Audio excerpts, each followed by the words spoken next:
So let's talk about portaging, and this is something that obviously I love to do. I know Drew loves to do it.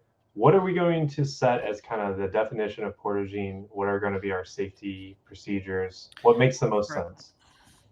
Sure. So, you know, we want you guys to be able to access like what the kayak is really made for and can do and benefit from how lightweight they are, whatnot. Obviously, we make kayaks that are much bigger that are great for big bodies of water and offshore, but what makes the kayak different from regular boats? Let's face it, it's how small and lightweight it is, so we can fish some water that's a little shallower and skinnier than boats.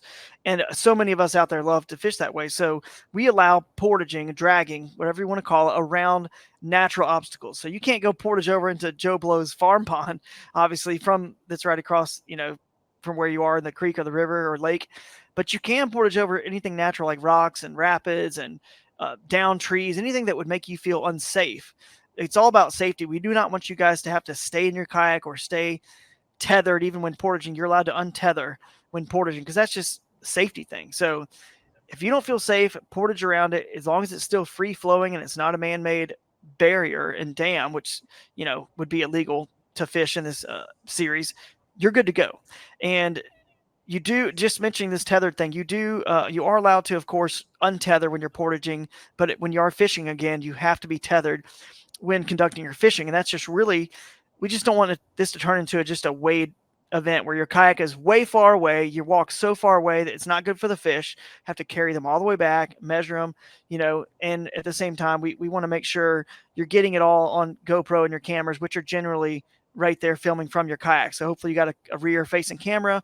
As you're waiting and tethered, boom, you're going to get that action shot and we can show it on the big screen at the theater at the end of the event and on the TV show episode for this particular tournament. So that's kind of it, really. Yeah.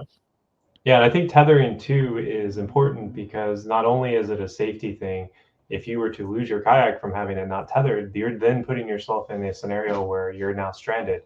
And I Right. know it seems crazy, but it's totally possible. Trust me, I've seen people's kayaks float down the river, and it's not fun to chase them down, and then that person has to wade back to them. So, um, Exactly.